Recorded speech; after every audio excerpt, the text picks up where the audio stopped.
Hello student, how are you? I am Leela Raje. Welcome to my YouTube channel student. Student, सेतू अभ्यासक्रम शैक्षणिक वर्ष 2021-22 यामध्ये आज दिवस 9वा इयत्ता 10वी विषय भूगोल कृती क्रमांक 4 बघा. यासाठी तुम्हाला अध्ययन क्षमता वर्ग आहे 9वा म्हणजे इयत्ता 9वीचं क्रमिक भूगोलाचं पाठ्यपुस्तक तुम्हाला अभ्यासावं लागणार आहे. त्यामध्ये कोणतं प्रकरण ते मी सांगणार आहे. तुमच्या कोणत्या क्षमता अध्ययन क्षमता विकसित होणार आहे बघा. हे आजचं कृती क्रमांक 4 सोडवल्यानंतर एखाद्या प्रदेशाच्या स्थान व विस्ताराबाबत नकाशा व प्रतिमांवर वृत्तजाळी मांडून उत्तरे देणे. तुमचं भूगोलाचं प्रकरण दुसरं आहे. इयत्ता 10वीचं भूगोलाचं प्रकरण दुसरं आहे स्थान आणि विस्तार. तर ती अध्ययन क्षमता तुमची विकसित होणार आहे. तुमचं क्षेत्र आहे सामान्य भूगोल आणि घटक आहे तुमचा आंतरराष्ट्रीय वार रेषा. आंतरराष्ट्रीय वार रेषा हे इयत्ता 9वीचं प्रकरण 7वं आहे बघा. मी तुम्हाला तिथे घेऊन जाणार आहे. त्याच्यामध्ये तुम्ही आंतरराष्ट्रीय वार रेषेमध्ये अक्षवृत्त व रेखावृत्त काय असतात ते शिकला आहात. त्यानंतर थोडे आठवूयामध्ये आपण आठवूया की जागतिक प्रमाणवेळ ही कोणत्या रेखावृत्तावरून ठरवली जाते. जागतिक प्रमाणवेळ ही ग्रीनिच नावाचं शहर आहे त्यामधून ते रेखावृत्त गेलेलं आहे म्हणून त्याला ग्रीनिच किंवा ग्रीनविच रेखावृत्त असे म्हणतात. तेही तुम्हाला मी दाखवणार आहे. भारतीय प्रमाणवेळ ठरवणारे रेखावृत्त कोणत्या गोलार्धात आहे तर ते उत्तर पूर्व गोलार्धात आहे. कुठे? उत्तर पूर्व गोलार्धात आहे. उत्तर पूर्व गोलार्ध भारतीय प्रमाणवेळ ठरवणारे गोलार्ध प्रमाणवेळ ठरविणारे रेखावृत्त उत्तर पूर्व गोलार्धात आहे. भारतीय प्रमाणवेळ ही कोणत्या रेखावृत्तावरून ठरते तर ती भारतीय प्रमाणवेळ ही आपल्या नकाशात मी तुम्हाला दाखवणार आहे की कोणत्या रेखावृत्तावरून ठरते. ओके. त्याच्यानंतर बघा आपला हा भारत आहे. मी इथे तुम्हाला छोटासा भारत काढून दाखवते. हा तुमचा भारत आहे बरोबर आणि हा ओके हा भारत आहे आणि तुमचा जे रेखावृत्त गेलेलं आहे ते याप्रमाणे गेलेलं आहे आणि हे तुमचं अक्षवृत्त गेलेलं आहे बरोबर. उभ्या रेषांना रेखावृत्त म्हणतात, आडव्या रेषांना अक्षवृत्त म्हणतात. हे तुम्हाला माहीत आहे बरोबर. तर याप्रमाणे तुम्हाला ती भारतीय प्रमाणवेळ कोणत्या रेखावृत्तावरून ठरवली जाते हे दाखवणार आहे आणि त्यासोबतच भारतीय प्रमाणवेळ व जागतिक प्रमाणवेळ यामध्ये किती तासाचा फरक आहे बरोबर हेही सांगणार आहे. तर चला जाऊया. शेवटचा प्रश्न बघा इथे काय आंतरराष्ट्रीय वार रेषा कोणत्या रेखावृत्तावरून ठरवले जाते. हे सगळं आठवायचं आहे म्हणजे काय ते आंतरराष्ट्रीय वार रेषा हे प्रकरणात इयत्ता 9वीमध्ये तुमचं झालेलं आहे. प्रकरण तुम्हाला दाखवते इयत्ता 9वीचं आंतरराष्ट्रीय वार रेषा. आपण हे प्रकरण बघूया. कुठे आहे हे प्रकरण बघा. आंतरराष्ट्रीय वार रेषा हे प्रकरण 7वं आहे तुमचं आंतरराष्ट्रीय वार रेषा इयत्ता 9वी. यामध्ये तुम्हाला माहिती दिलेली आहे की आंतरराष्ट्रीय वार रेषा यामध्ये देश व शहर हा चार्ट तुम्ही नीट बघायचा आहे, नीट समजून घ्यायचा आहे. मी तुम्हाला जगाच्या नकाशाच्या माध्यमातून हे समजावणार आहे. जगाचा नकाशा तुम्हाला तिकडे तुमची जी कृती क्रमांक 4 आहे त्यामध्ये दिलेला आहे तिथून समजावणार आहे. फक्त इथे उदाहरण बघा. इंग्लंडमधील लंडन वार आहे रविवार, भारतीय वेळ आहे 5:30. जापान टोकियो शनिवार, त्याच वेळेस जापान जी टोकियो तिची राजधानी आहे जपानची शनिवारी त्याच वेळेस शनिवार आहे जापानमध्ये आणि भारतीय वेळ आहे 20:30. त्याच वेळेस अमेरिकेची संयुक्त संस्थाने न्यूयॉर्क ही त्याची कॅपिटल आहे आणि वार आहे रविवार. म्हणजे इंग्लंडमध्येही रविवार आहे, अमेरिकेमध्येही रविवार आहे, मग जापानमध्ये शनिवार कसं काय हा प्रश्न तुम्हाला पडला असेल. आणि वेळ काय अमेरिकेमध्ये 10:30 वाजले आहे. अमेरिकेची संयुक्त संस्थाने बाकेर बेट इथे रविवारच आहे परंतु वेळ वेगळी आहे. ही वेळ बघा प्रत्येक देशाला एक आंतरराष्ट्रीय प्रमाण वेळ असते बरोबर. तर भारताची प्रमाणवेळ ही ठरलेली आहे. तशीच लंडनची प्रमाणवेळ ठरलेली आहे, तशीच अमेरिकेची प्रमाणवेळ ठरलेली आहे. प्रत्येक देशाने आपापली प्रमाणवेळ त्या रेखावृत्तांवरून ठरवलेली आहे. त्याच वेळेस बघा, जापानमध्ये शनिवार आहे आणि ऑस्ट्रेलियामध्ये देखील शनिवार आहे. कसं काय? न्यूझीलंडमध्ये, ऑस्ट्रेलिया खंडाच्या शेजारी न्यूझीलंड हा छोटासा देश आहे. त्याची कॅपिटल आहे ऑकलंड. बघा, न्यूझीलंडमध्येही काय आहे? कॅपिटल नाही, सिटी आहे. तर न्यूझीलंडमध्येही शनिवार आहे. सामोआ बेट, अपिया इथेही शनिवार आहे आणि तुवालू फुनाफुती बेट इथे शनिवार आहे. तर हे तुम्हाला समजलं नसेल हे मला पण कळतं आहे, परंतु ते मी तुम्हाला जगाच्या नकाशात समजावणार आहे. तुम्हाला फक्त चार्ट वाचून दाखवलेला आहे ते, आणि यावरून आंतरराष्ट्रीय वार रेषा कशा ठरवायच्या तेही आपण बघणार आहोत. हे बघा, ही जी आकृती आहे हीच तुम्हाला तिकडे दिलेली आहे. शाळेच्या मैदानात वरील आकृतीप्रमाणे आखून घ्या आणि दाखवल्याप्रमाणे कृती करा. ही कृती तुम्हाला इथे दिलेली आहे, बरोबर. तर हे बघा, इथे हे रेखावृत्त दिसतात तुम्हाला. ब्रश घेते मी. हे रेखावृत्त दिसतात, हे रेखावृत्त, हे रेखावृत्त दिसतात. हे रेखावृत्त आहे, हे रेखावृत्त आहे. तर जगाचा नकाशा, हा जगाचा नकाशा आहे पूर्ण, आणि इथे उत्तर गोलार्धामध्ये केंद्र केलेलं आहे. तर यामध्ये या बाजूला बघा मध्यरात्र आहे, बरोबर, आणि इकडे दिवस आहे. तर असं का?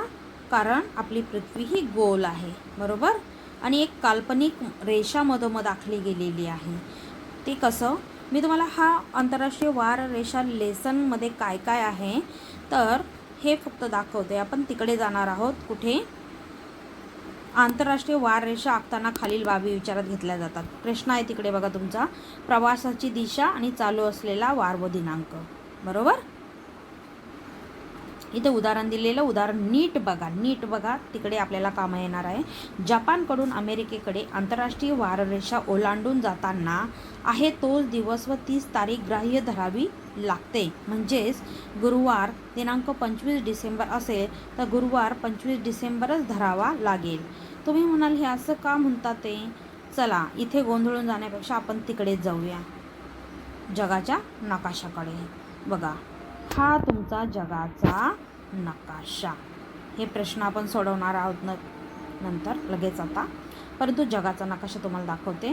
हा तुमचा जगाचा नकाशा. माझ्या पूर्ण मोबाईलमध्ये तो मावत नाही म्हणून तुम्हाला स्लाईड करून दाखवावा लागतो. बघा, हा जगाचा नकाशा, आणि याच्यावरती आपल्याला प्रश्न सोडवायचे. तुम्हाला फक्त सांगून देते की हे जापानचं मॅटर काय. आता इथे गोल नकाशा नाही आहे, तर गोल नकाशामध्ये तुम्हाला कळेल की जापानचं मॅटर काय आहे. बघा, आपला भारत देशाला जग हे गोल आहे, बरोबर. तर हे काय आहे? हे ऑस्ट्रेलिया आहे. बघून घ्या हां, इथे मी परत पुढे स्लाईड करणार आहे. हे ऑस्ट्रेलिया आहे, हे न्यूझीलंड आहे. हे ऑस्ट्रेलिया, हे न्यूझीलंड, बरोबर. आणि ती बेटांची नावं जी आली आहे ती इकडे बेटे आहेत, ओके. आणि हा काय आहे? हा इथे जापान आहे. दिसतोय जापान तुम्हाला? हा जापान आहे. हे 3 बेटं जापानची आहे. जापान हा बेटांचा देश आहे. समजलं? आता ही सगळी तुम्हाला समजलं असेल एका याच्यावरून की ही सगळी पण या भागातच आहेत, या भागातच आहेत. दिसलं तुम्हाला? सर्व या भागातच आहेत. हां, तर याच्याच बाजूला पृथ्वी गोल असल्यामुळे या सर्वांच्याच बाजूला इकडे काय आहे? अमेरिका आहे. कोणती अमेरिका? मला इकडे जावं लागेल आता. हे बघा, ही पूर्ण अमेरिका तुम्हाला इथे असं दाखवते की हा उत्तर अमेरिकेचा भाग आहे, हा दक्षिण अमेरिकेचा भाग आहे. समजलं? आणि इकडनं हा जो टोक दिसतोय ना, हा टोक तो तिकडचा टोक आहे. पृथ्वी गोल आहे ना, आणि इथे ही काल्पनिक रेषा आखलेली आहे. कोणती? ही काल्पनिक रेषा आहे. आणि ही काल्पनिक रेषा पूर्ण सरळ नाही बरं. तुम्ही नीट जगाचा नकाशा बघा. ही काल्पनिक रेषा इथून आखलेली आहे, परंतु ही काल्पनिक रेषा इथे अशी आहे, नंतर अशी आहे, कारण ती काही बेटं हे त्या साईडला जी या साईडला जात होते त्याच्यामुळे ती तशी बेंड करावी लागली, वाकवावी लागली आहे आणि तिकडून अशी घ्यावी लागली. तर इथे जापानवरून आपल्याला काय म्हणायचं आहे, इकडे जापान आहे, इकडे जापान, पृथ्वी गोल आहे ना, इकडे जापान आहे आणि ती बेटं पण आहे. आणि इथून अमेरिकेला म्हणजे इकडे न्यूयॉर्क आहे, या न्यूयॉर्कला तो जापानवरून एक मुलगा आला आणि तो 25 डिसेंबरला आला. परंतु इथे दुसरा दिवस होता, बरोबर, 26 डिसेंबर लागतो, कारण इथे ही आंतरराष्ट्रीय वार रेषा आहे म्हणून. परंतु त्याला कोणता दिवस धरावा लागणार आहे, 25च. तो काय म्हणेल, अरे मी 25 डिसेंबरला अमेरिकेला निघाला होतो आणि इथे 26 डिसेंबर आला, म्हणजे मला 24 तास लागले का? तुम्हाला मित्रांनो आणि मैत्रिणींनो, तुम्हाला माहीत आहे का, एकदम गमतीशीर भाग आहे इथे. कसा गमतीशीर भाग आहे, हे जापान, मी सगळं रब करते, हे जापान आहे ना, इकडे इथे जवळ नाही आहे, इकडे असे भेटते, हे जापान आहे ना, हे जापानवरून अमेरिकेला जायला तुमच्या मते किती वेळ लागत असेल? खरा वेळ किती लागतो माहिती का? Only 3 hours. Only 3 hours. जापानवरून अमेरिकेला जायला ओन्ली 3 आवर्स लागतात आणि 3 तासात 24 तासांचा दिवस बदलतो असं वाटतं आपल्याला. तारीख बदलते, डायरेक्ट तारीख बदलते. गुगलवरती, विकिपीडियावरती सर्च करा किंवा यूट्यूबला व्हिडिओ बघा, मी खोटं बोलत असेल तर. फक्त 3 तास लागतात. समजलं? तर हा सगळा खेळ कशाचा आहे? आंतरराष्ट्रीय वार रेषेचा खेळ आहे. ओके, तर आपला हा विषय नाही, आपण प्रश्न सोडवूया. मी तुम्हाला सांगितलं एक माहिती असावी म्हणून, आणि हे पुढे तुम्हाला येणारच आहे, तर याच्यावरील प्रश्न सोडवूया आपण. बघा हे प्रश्न, खाली नकाशाचे निरीक्षण करून प्रश्नांची उत्तरे लिहा. खूप सोपी उत्तरं आहे बघा, गोंधळून जायचं नाही आहे, खूप सोपी आहेत. तर आपल्याला बार तिकडे जावे लागेल, त्याच्यामुळे मी ब्रश कॅन्सल करते. पहिला प्रश्न आहे, भारतीय प्रमाणवेळ ठरवणारे रेखावृत्त ग्रीनिच रेखावृत्ताच्या कोणत्या दिशेला आहे? भारतीय प्रमाणवेळ दिसते तुम्हाला इथे, भारतीय प्रमाणवेळ, हे रेखावृत्त आणि इथे तुम्हाला दिसतंय ग्रीनिच रेखावृत्त, हे ग्रीनिच रेखावृत्त. तर भारतीय प्रमाणवेळ ठरवणारे रेखावृत्त हे ग्रीनिच रेखावृत्ताच्या कोणत्या दिशेला आहे? पूर्व. कोणत्या? पूर्व दिशेला आहे. कोणत्या दिशेला आहे? पूर्व. बरोबर. दुसऱ्या प्रश्नाकडे जाऊया आपण. दुसरा प्रश्न काय आहे? दिलेल्या नकाशात सूर्योदय कोणत्या रेखावृत्तावर होतो? बघा सूर्योदय बघायचा, इथे खाली दिलेला आहे सूर्योदय, इथे सूर्योदय कोणत्या रेखावृत्तावरती होतो? तर या अमेरिकेच्या या रेखावृत्तावरती होतो, सूर्योदय होतो या रेखावृत्तावरती. या रेखावृत्ताचं नाव काय इथे? तर या रेखावृत्ताचं नाव तसं दिलेलं नाही आहे. हे रेखावृत्त इथे दिसतंय, सूर्योदय होतोय. हे रेखावृत्त 90 अंशावरती उत्तरेला आहे. बरोबर, 90 अंशावरती उत्तरेला आहे हे रेखावृत्त, सूर्योदय होतोय. तिसरा प्रश्न काय बघा, दिलेल्या नकाशात सूर्यास्त कोणत्या रेखावृत्तावर होतो? सूर्यास्त बघायचा आपल्याला, सूर्यास्त बघूया. बघा सूर्यास्त इथे झालेला आहे, भारतीय प्रमाणवेळेच्या रेखावृत्तावर सूर्यास्त होतो. बरोबर, अंश दिलेला आहे इथे, किती अंश आहे? 82 अंश 30 मिनटं असं आहे. चौथा, दिलेल्या नकाशात मध्यरात्र कोणत्या रेखावृत्तावर होते? मध्यरात्र बघायची. बघा मध्यरात्र कुठे झालेली आहे? इथे झालेली आहे, दिसते मध्यरात्र झालेली आहे इथे या रेखावृत्तावर. 100 अंश रेखावृत्तावरती मध्यरात्र झालेली आहे. पुढे जाऊया. दिलेल्या नकाशात सूर्योदय ते सूर्यास्त यांच्यामध्ये किती तास आहेत? बघा नकाशा, सूर्योदय इथे झालेला आहे, सूर्योदय आणि इथे झालेला आहे सूर्यास्त. सूर्यास्त इथे झालेला आहे बघा. तर 12 तासांचा कालावधी असतो सूर्योदय आणि सूर्यास्तामध्ये, मोजा तो. दिलेल्या नकाशात मध्यान्नाची वेळ कोणत्या रेखावृत्तावर झालेली आहे? मध्यान्ह बघा इथे मध्यान्ह दिलेला आहे, ग्रीनिच रेखावृत्तावर मध्यान्ह झालेला आहे, जागतिक प्रमाणवेळ. बरोबर, इथे मध्यान्ह झालेला आहे. ही प्रश्न आपण सोडवली. खाली येऊया बघा. खाली तुम्हाला ती आकृती दिलेली आहे जी मी आंतरराष्ट्रीय वार रेषा प्रकरणामध्ये दाखवलेली होती. खालील आकृती पूर्ण करा. त्या खालील आकृती पूर्ण करामध्ये तुम्हाला हे ब्रॅकेट दिलेलं आहे ना, ब्रॅकेट त्यामध्ये भरायचं आहे. तुम्ही कुठून भरणार आहात? आंतरराष्ट्रीय वार रेषा प्रकरण वाचायचं आहे, आकृती बघायची आहे आणि तिथून भरायचं आहे. ही तुम्हाला सोडवण्याची आकृती आहे. त्याच्यामध्ये मी तुम्हाला गायडन्स केलं आहे, पूर्ण भरून देणार नाही. आणि हे 2 प्रश्न तुम्हाला सोडवायचे त्याच प्रकरणावरून. कोणते? खालील प्रश्नांची उत्तरे लिहा. आंतरराष्ट्रीय वार रेषा ओलांडताना कोणते बदल करावे लागतात? तुम्हाला सांगितलं की तारीख बघावी लागते आणि वार आणि दिशा बघावी लागते, बरोबर. दुसरं, जागतिक प्रमाणवेळ व आंतरराष्ट्रीय वार रेषा यामधील फरक काय? हेही तुम्हाला ते आंतरराष्ट्रीय वार रेषा हे प्रकरण वाचल्यानंतर तिथंच उत्तर आहे, त्या याच्यातच उत्तर आहे बघा. तर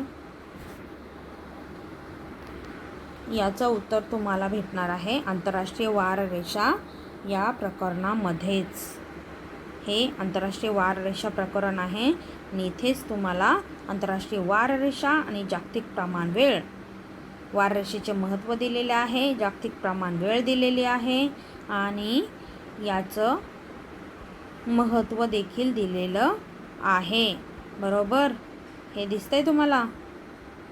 हां, तर या प्रकरणातूनच तुम्हाला ते उत्तर भेटणार. फरक स्पष्ट करा, हे उत्तर भेटणार आहे. तर विद्यार्थी मित्रांनो, ही आकृती तुम्ही पूर्ण करायची आहे. त्यानंतर तुम्हाला हे 2 प्रश्न सोडवायचे आहे आणि अधिक माहितीसाठी दीक्षा ॲपच्या या लिंकचा उपयोग करायचा आहे. नकाशा संग्रह वापरायचा आहे किंवा एवढं वापरत बसू नका. तुम्ही फक्त आंतरराष्ट्रीय वार रेषा प्रकरण वाचा व्यवस्थित आणि इंटरनेटची मदत घ्या किंवा दीक्षा ॲपची मदत घ्या, ओके. आणि ही आकृती पूर्ण करायची, हे 2 प्रश्न सोडवायचे आहे. वरती मी पूर्ण नकाशामध्ये तुम्हाला समजून सांगितलेलं आहे. ह्या सगळ्या प्रश्नांची उत्तरं ती लिहायची आहेत, ओके. तर मी इथे आपला हा आजचा सेशन दिवस 9वा स्टॉप करत आहे आणि पुढील दिवस 10वा हा सेशन उद्या मी तुमच्यासमोर घेऊन येत आहे, ओके. घरीच राहा, सुरक्षित राहा, stay home, stay so and तुमच्या सोबतच तुमच्या आईवडिलांचीही काळजी घ्या, ओके. थँक्यू.